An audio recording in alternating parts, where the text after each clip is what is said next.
I've been talking to a camera that hasn't been recording. So, you can't see out that window back there. Right there. It's snowing outside. In western New York, we got blizzard type conditions the first week of January. And well, just before, last weekend of December, beginning of January, we had feet of snow dumped on us. And it went away. It started raining, and a little bit by a little bit, it all went away. We actually had weather.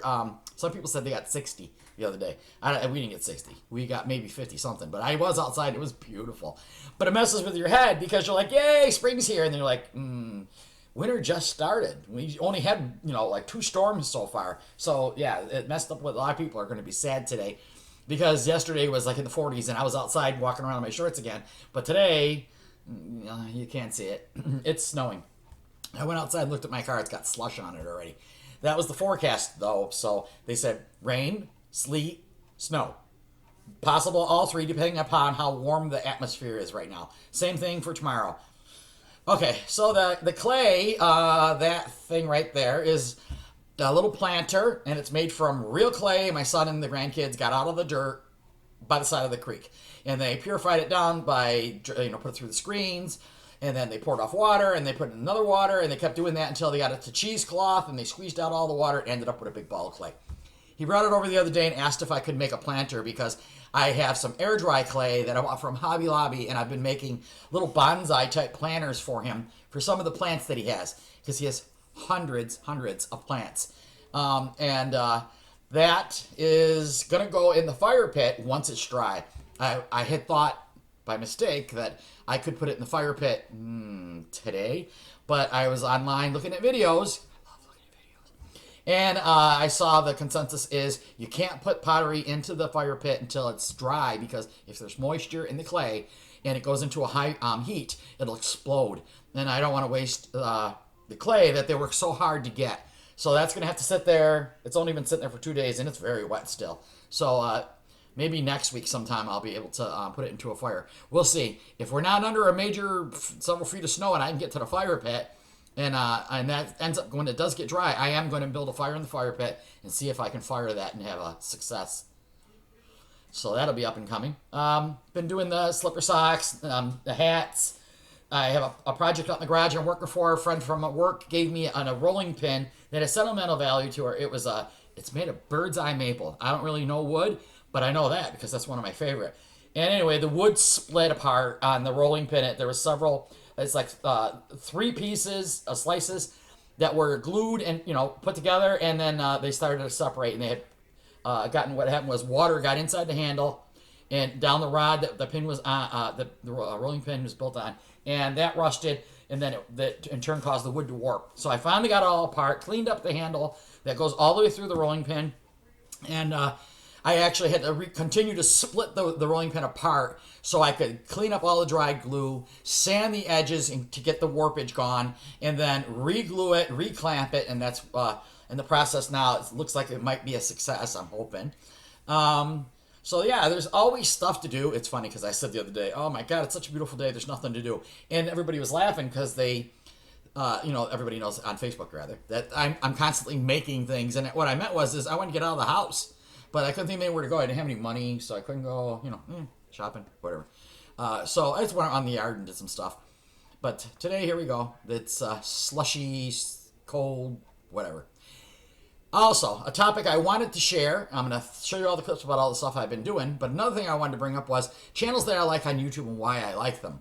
One of them is called Swamp Creek Cabin. And it's this young couple that bought some beautiful property out in the boonies somewhere. And they found a cabin on it. And they're refurnishing the cabin so that they can live there. And I tell them I'm living my life vicariously through them. Because my dream for my entire life has always been to have a house of my own out in the woods. And it's just now, and I know people, they're going to say something because I say this, but at my age, it's a dream that I can't attain. I can, I don't have the money. I live alone. It's just me supporting myself. So me coming up with the money to buy a house in the woods is just not going to happen. In the back of my mind, I still dream about it, but the reality is probably not going to happen. So I love watching their videos because it's fascinating. They show how they get water to the cabin, how they heat, how they do laundry. They only have like not very many viewers, and I'm shocked because their channel is fascinating. I'm gonna put the link to their channel. You guys go check them out. I'm telling you, if you like to see stuff like that, I just love watching them. Another one I like to watch, and she's got a lot of subscribers. She's an American that married an Israeli guy. You have two children, and they live in Israel. And she takes you to the stores, shows you what the products are like over there, what food is like, what the prices of things are. That's also to me very fascinating.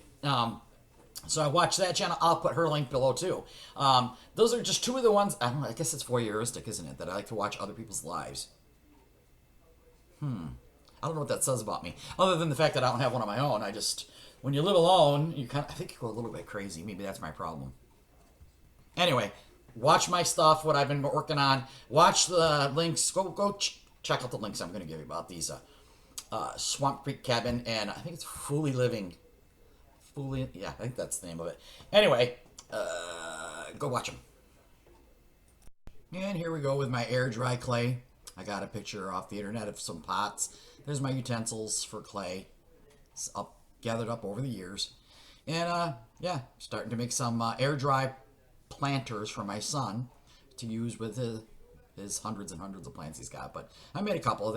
Obviously, I'm no pro at anything I do. Let me reiterate that. Not a pro at anything I do. But I'm just a hobbyist.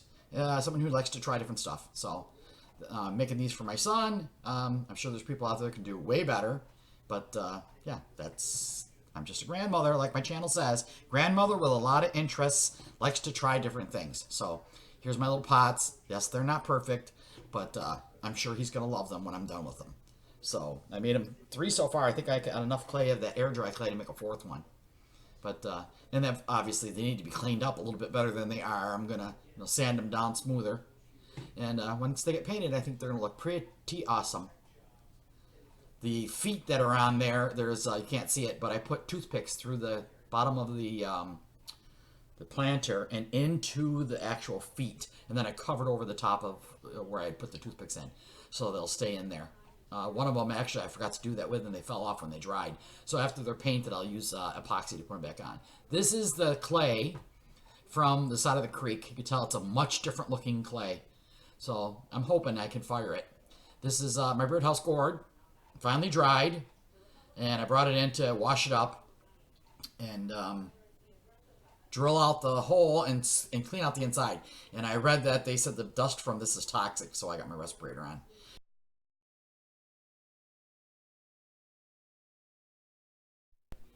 Just a couple shots of the rolling pin I'm working on. And lastly, all 8 grandkids with their beautiful hats. I made them. Thank you for watching.